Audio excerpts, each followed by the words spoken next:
The applicant is charged with the offense of doing an act likely to spread infection of the disease contrary to section 171 of the Penal Code Act.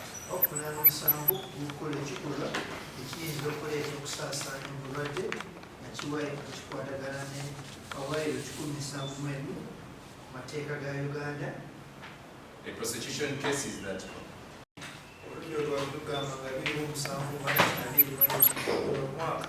at Revival Christian Church, Kawala, Luwaga Division, Kampala District, before BBC Television,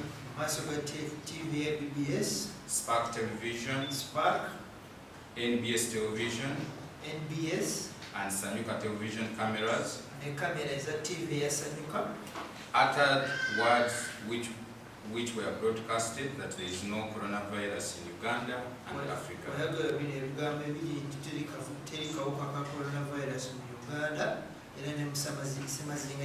And knowing or having reason to believe that it is likely to spread the infection of the virus, dangerous to life.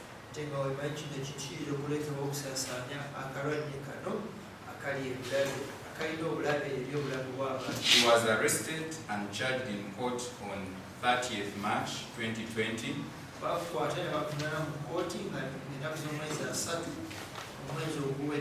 Hence this application by which he seeks to be released on bail pending trial.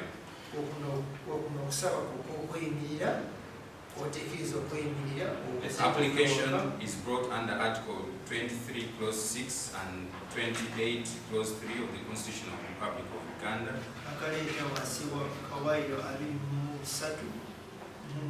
and Section 75 and 77 of the Magistrates Courts Act.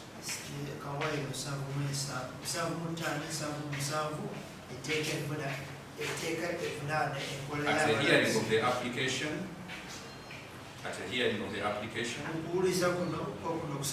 the applicant was represented by Counsel Wilberforce Kaiwa, while the prosecution was represented by Ms. Safina Bareke, the resident state attorney.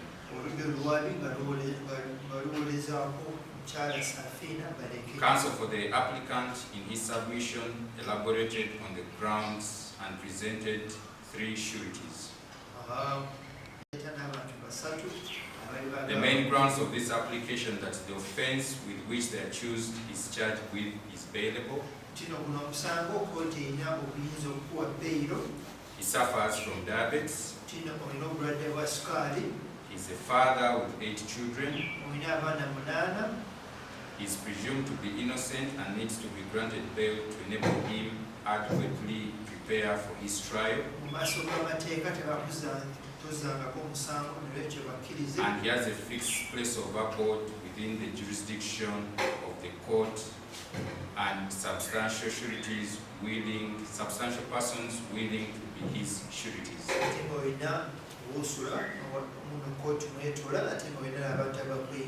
In her response, the President State Attorney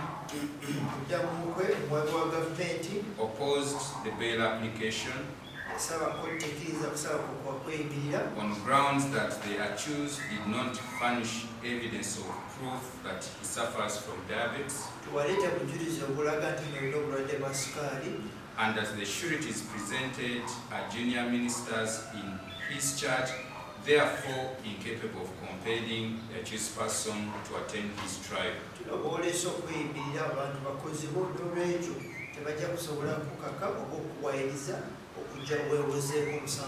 Accused persons have a right to apply for bail by virtue of Article 23 Clause 6 of the Constitution of the Republic of Uganda.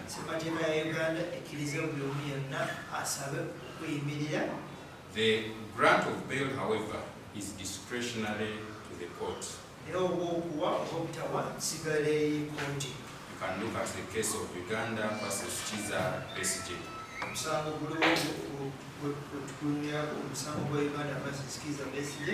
In deciding whether or not to grant bail,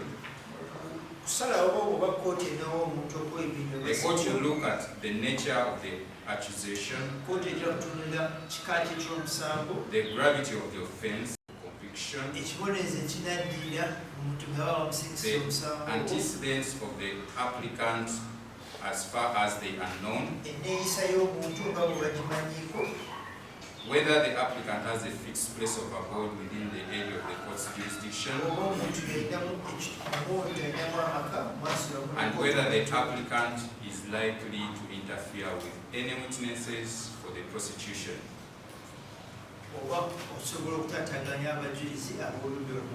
In the case of Lieutenant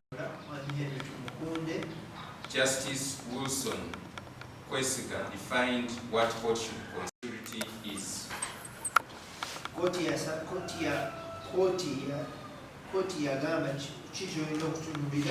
Yawa koti kyetunulira okulaba oba omuntu gw'oleese asaanidde okwerinda. Depends on unique circumstances of each case. The most important consideration be whether the surety has ability to prevail over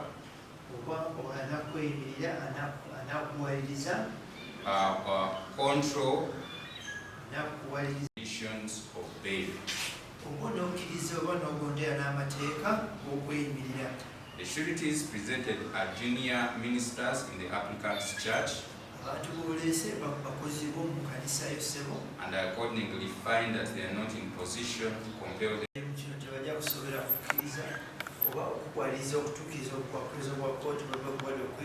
They are accordingly disqualified. Secondly, the applicant did not adduce any evidence of proof that he is diabetic as alleged.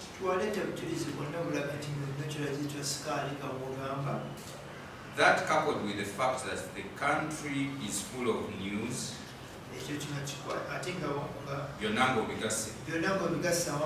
with the fact that the country is full of news about the worldwide spread of a very concerning illness,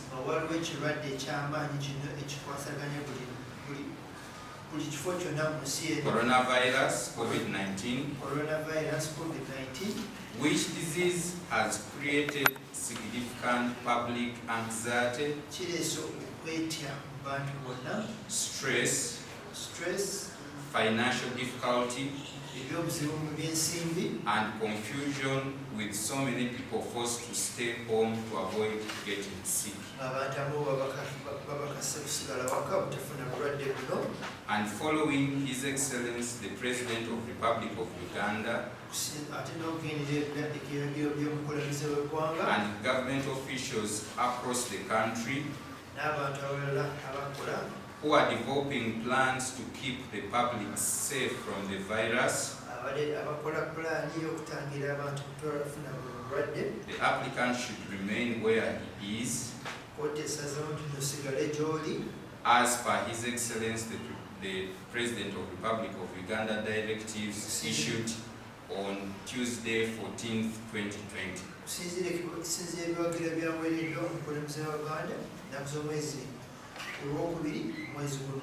The application shall be considered in future when circumstances stated above have changed.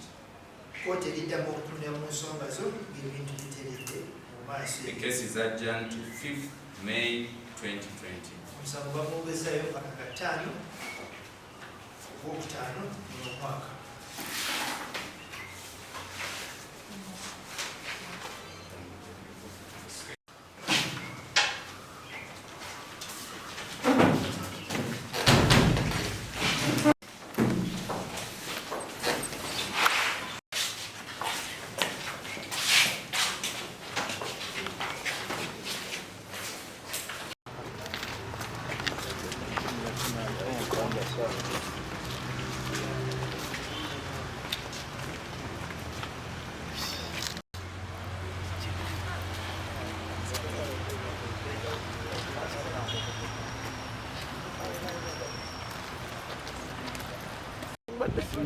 kuba simu nga matezide wakati kwebakana ngejenkedde amangu okujenkedde vuuti akakozesa ne bakati gwenkubidde nga ndi mu kutuuka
Order, mkoti.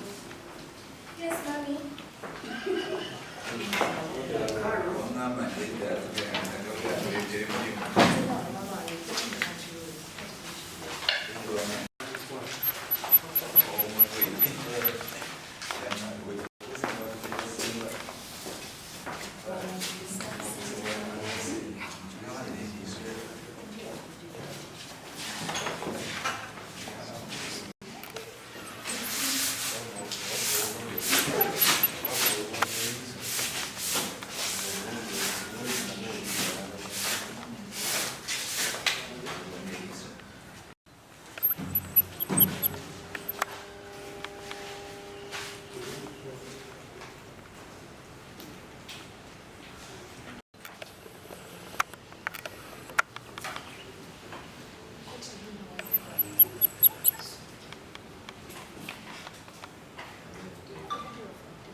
NTV. Jambo mtaro. You extend it.